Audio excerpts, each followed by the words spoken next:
Hello, my guest on One to One today is a gentleman who originally went to New York University on a fencing scholarship to study medicine. Neil Diamond, welcome. Thank you very much. How important to you was your music at that time when you went to university? Well, I was writing. I had been writing since I was 17, but I was still a beginner. I did it, almost all the time, to the exclusion of my schoolwork, to the exclusion almost of my fencing, which I loved. It was one of the most fun things I'd done. But I was a beginner. I started at 17, and my songs were universally pretty bad, consistently bad. Do you say they were pretty bad now looking back at them, or did you feel they were pretty bad at the time? Well, at the time I thought they were pretty good because there were songs that had a beginning, that had a middle, an end, a melody, words. I thought, well, this is, you could actually almost call this a song. If I look back now at some of them, they seem very sophomoric and, very basic. As a matter of fact, in my show, I do the first one I'd ever written, kind of tongue-in-cheek and for the fun of it. But it is one of the few that I remember from way back then, and it was fun. What was it about? I was about nothing much that I could remember. It was called Hear Them Bells.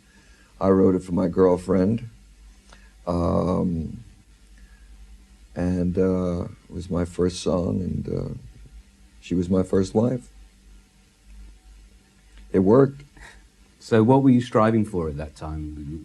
Was it fame and glory, or was it just letting... Striving to pull myself out of poverty, basically. Just to, any kind of work, basically. If a publisher would buy one of the songs, great. I'd sell $100 for the song, and I'd go in and have a budget of $100 to make a demonstration record. And I lived from week to week like that. Why didn't you start off writing songs for yourself? I don't know. I never thought of myself as a performer or a singer. I've always sung, but I just never thought of myself in that light.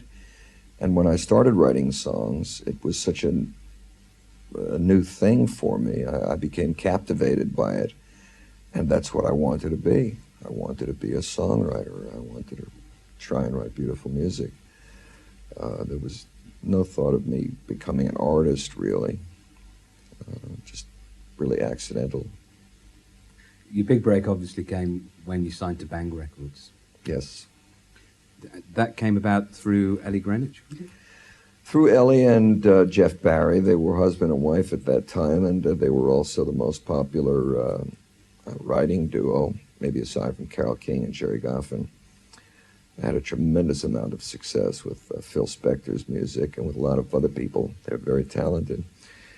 And they wanted to produce, and I had just been fired from a staff writing job at their company, and so they said, how about, let us produce you, and, because we still like the way you sing. And I said, well, great, let's do it. Solitaire Man barreled its way up the top 100 charts all the way to 92. And, but still, I was on the charts. I wasn't that guy walking the streets anymore, knocking on doors. I was on the charts. And then my next record, which was Cherry Cherry, was #2 in the States, and the Monkees had I'm a Believer at the same time. I'm a Believer, did you write specifically for the Monkees? No, I wrote it for my album, probably my first or second album, and I sent it over to them, and they recorded it. Matter of fact, Jeff and Ellie produced them on that record. It was a huge hit. So at the same time I had Cherry Cherry in the top 5. I had I'm a Believer, which was probably the #1 single of the year. And I think the combination of those two kind of really got me off to a good start. It was an experimental album. It was unusual for me because I wrote my first extended piece, which covered one entire side of an album. And I'd never tried anything like that before. Up until then, it was just like little 2 or 3 minute songs that were not related to each other. But this was a bigger scale, a bigger scope project. I used big choral groups, and the thing was the African trilogy, so it was based on all African musical forms and African instruments and percussive instruments, and it was very much experimental. But it taught me many things, and I was able to go on and take another little step, which was Jonathan Siegel, which was even more extended, covered both sides of the album, and then Beautiful Noise, which was the same thing, and the Jazz Singer. So the African trilogy was my first attempt at going beyond the 2-minute song and just opening up my mind and working with different types of groups and children's choirs and big orchestras, and it was wonderful. I Am, I Said. That was inspired because you failed an audition for a Lenny Bruce film? Or a film about the story of Lenny Bruce's life? That's right. That's when it started. I did an audition, not an audition, a screen test, actually, and I'd never been in front of the cameras before, and I was scared to death, and it was a whole series of things that were happening on that day. And when I finished the first 2 scenes, we shot 3 scenes.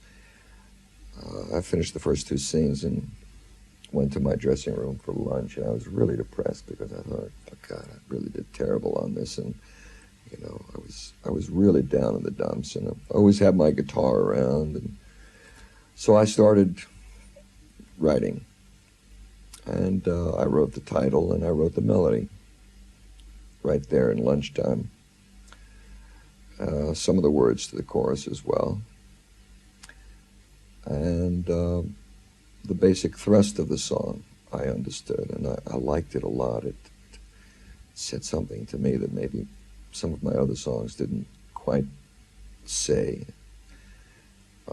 So I committed myself to working on it until it was kind of a labor of love, really. I wasn't writing a song, I was more... Well, it was not so much favorites. These are the greatest hits, so it was kind of easy. You just look at the charts and see which records went the highest, and you choose those out. We have about 37, I think, on the greatest hits album. It wasn't that difficult. You know what your hits are, and I hadn't heard a lot of these original records in a long time, but I knew pretty much which ones I wanted to go on. It must be really tough, though, when it comes to doing a live concert. To choose the material for the concert, that is a lot tougher because you have to leave out a lot of songs. As many as you do, you still have, for some reason, still leaving out a lot of hit records. Maybe we were here at Wembley this past summer, and maybe the show was 2.5 hours long. Still, there were 9 or 10 hit records that I didn't do in the show. There was just, I couldn't sing that long, So it is more difficult, but the audience usually will tell you at that point, what they want. Well, I had to ask myself that question also, but the fact is that Christmas music is probably the most glorious music written. There's so much wonderful Christmas music, you couldn't fit it in one album. So as a singer, I've always had in the back of my mind, gee, wouldn't it be nice someday to do an entire album of Christmas music? And last year, the label actually brought that prospect up to me. Columbia said, gee, wouldn't it be nice if you did a Christmas album? And I jumped on it with both feet. I said, I'm in the studio starting next week doing it. As far as a nice Jewish boy doing all that Christmas music, yeah, I had some questions about that because we do a lot of holy songs, hymns, and aside from the carols. And so I went to all of my Christian friends and I asked them, I said, well, what do you think about this? Can I do this? How do I sing this? How do I sing O Holy Night and, fall on your knees and that Christ is our Lord? And my stage manager said, well, think of it as a professional. You're a singer, and you perform it as well as you can as a singer. Well, okay, that was nice. Made me feel a little bit better about it. But I continued to ask people until I finally got to the final arbiter in the family, who's my mother, and she's in her 70s, and she's wise. And I said, Mom, listen, I have a chance to record a Christmas album, but there's going to be a lot of Jesus Christ in this Christmas album. She said, Jesus Christ was once a nice Jewish boy too, so I think you should do it. Just sing it well. And that made me decide that I should do the album. But you got your acting break in The Jazz Singer. Why did it take so long? I can't say that I was actively involved in trying to find films. I was very busy. I was touring. I was writing music. I was fulfilling an ambition that I had and a goal that I had. I wasn't thinking too much about movies or acting and that screen test for the Lenny Bruce thing was, in my mind, such a disaster, although it got rave reviews from the people who saw it. But I didn't like it. I didn't care for the situation, and I never aggressively sought out another movie. But by the late 70s, my agent said, are you ready to try it again? And I said, well, what can we do? And he gave me a list of movies. He says, well, which one do you want me to try to get for you? And I went down the list of all these titles, and there was The Jazz Singer there. That's maybe that one, It's not that far from my life. A Jewish kid grows up, make it as a writer and as a singer, except in the movie it was against the wishes of his father, who was a rabbi, and my parents were just working people, and certainly my singing and my writing wasn't against their wishes. They enjoyed it. But it was a story that intrigued me. And the fact that Al Jolson had done it, and he was the premier pop singer of his time, there were a lot of coincidences. So I thought, well, let me try, let's say. And we started working on a script. We had script writers and maybe 4 or 5 scripts written, till finally we came down to it. It was either this script or nothing. Now, this was the 5th script. And I didn't have the nerve to read it. I was too scared to read it, so I had my wife read it to me. And we sat in the room, and she read the entire script. And she finished. And she said, Neil, I don't think you should do this. And then she looked up, and she had tears in her eyes. And I said, why are you crying? She said, I don't know, but I just don't think you should do this.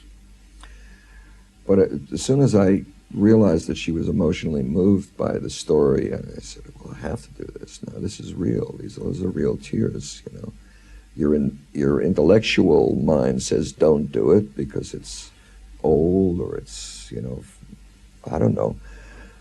But the tears were the dead giveaway. I called the next day and said, I want to do this movie. If it could make my wife cry, maybe it can make someone else cry.